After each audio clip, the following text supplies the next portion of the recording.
So Rocky Raccoon solo part. So with your the chords, I'm gonna have you do. We're gonna simplify it. We're gonna do a couple of versions of the chords, just to give you some options.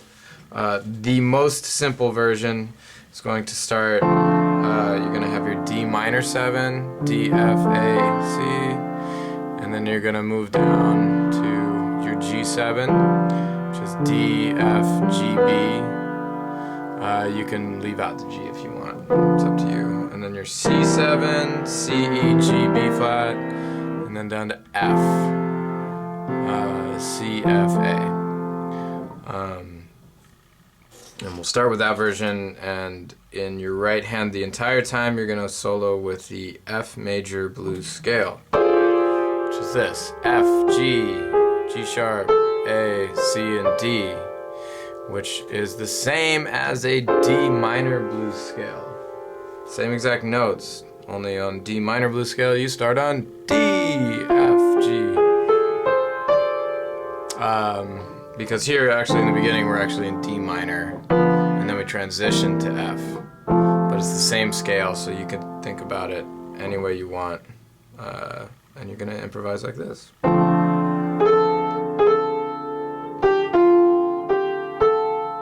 then change the chord.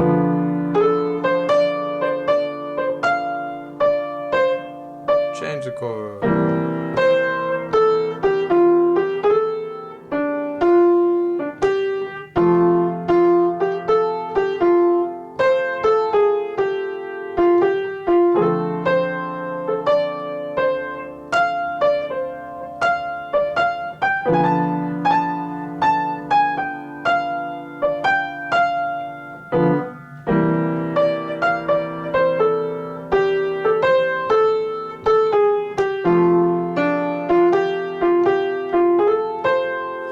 And just as if you do intend to transpose this anywhere else, the first chord, so the first chord in Rocky Raccoon in this key, in this version, is D minor 7.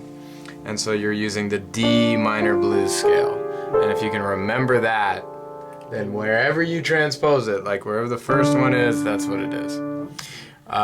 So a more complicated version with, and before just that one lick, I wanted to teach you that Paul McCartney uses the,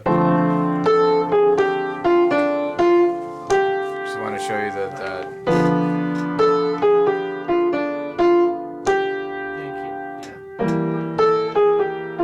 he does some other stuff.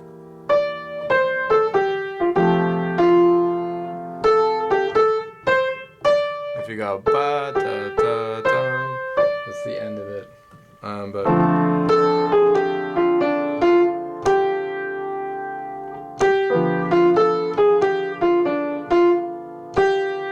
and then it's like what is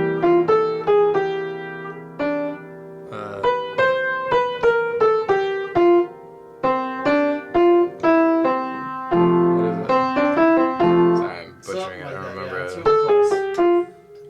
You actually have it. You have it written down. Yeah. I don't remember exactly how it goes. But the more complicated left hand. So if you wanted to. So this is a different left hand. Yeah. Brush. You could go. You could have this, and then you could have that sus chord. Okay. So you could have that. There's one chord in between if you want.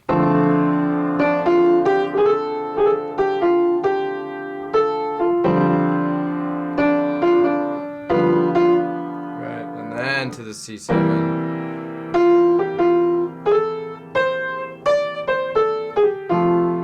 and then the last chord here with that E back to the D.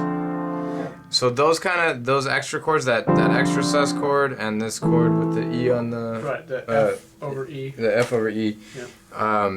Those you can kind of take or leave. You can even, like, in your improvisation, if you just feel like doing it one time and leaving it, you know, don't do it every time, but just when you think about it, when you have that, when it just, sometimes when you're improvising, like, you'll be playing a nice melody line and then there'll be just this space, and it'll occur to you, oh, I could just put that transition chord in there, and it's great. It might just fit perfectly. With the notes you're playing with your right hand. And sometimes you're playing way too many notes with your right hand to even think about that, so you simplify it.